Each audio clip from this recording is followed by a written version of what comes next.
जय श्री कृष्ण।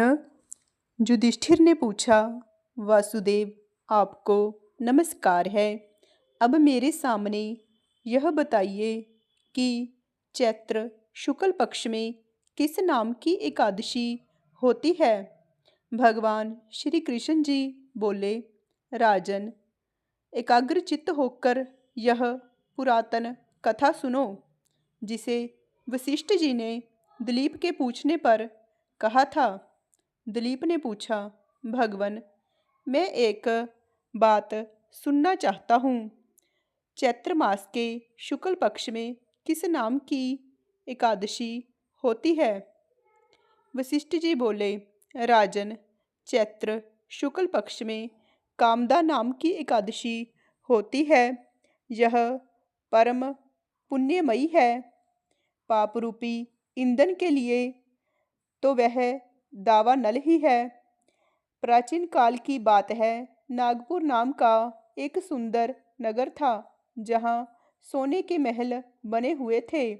उस नगर में पुंडरीक आदि महाभयंकर नाग निवास करते थे। पुंडरीक नाम का नाग उन दिनों वहाँ राज्य करता था। गंधर्व, किन्नर और अप्सराएं भी उस नगरी का सेवन करती थी। वहाँ एक श्रेष्ठ अप्सरा भी थी, जिसका नाम ललिता था।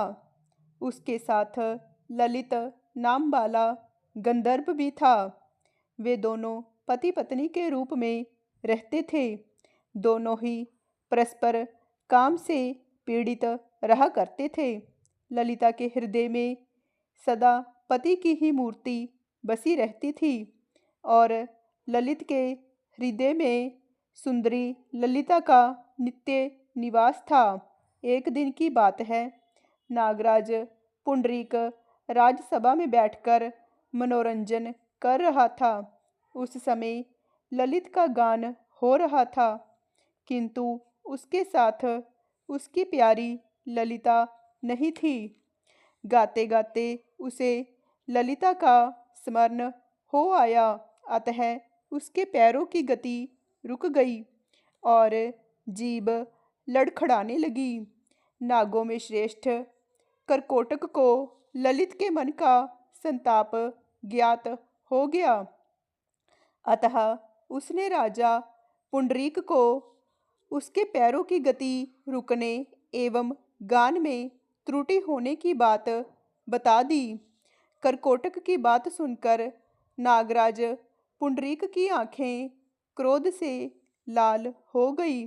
उसने गाते हुए कामातुर ललित को शाप दिया, दुर्बुद्धे, तू मेरे सामने गान करते समय भी पत्नी के वशीभूत हो गया, इसलिए राक्षस हो जा।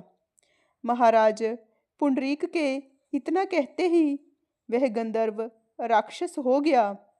भयंकर मुख, विकराल आंखें और देखने मात्र से भय उपजाने वाला रूप, ऐसा राक्षस होकर वह कर्म का फल भोगने लगा।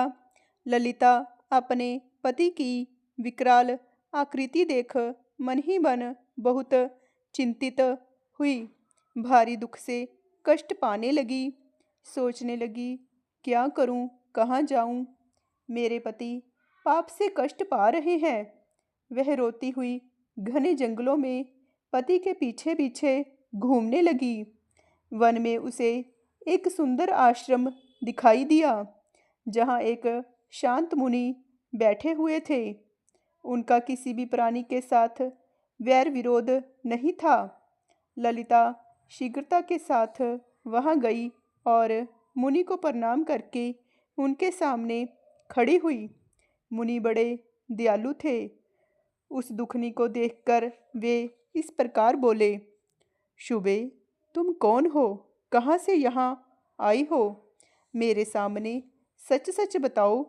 ललिता ने कहा, महामुने, वीरधनवा नाम वाले एक गंधर्व हैं। मैं उन्हीं महात्मा की पुत्री हूँ। मेरा नाम ललिता है। मेरे स्वामी अपने पाप दोष के कारण राक्षस हो गए हैं। उनकी यह अवस्था देखकर मुझे चैन नहीं है। ब्राह्मण, इस समय मेरा जो कर्तव्य हो वह बताइए। विप्रवर, जिस पुण्य के द्वारा मेरे पति राक्षस भाव से छुटकारा पा जाएं, उसका उपदेश कीजिए।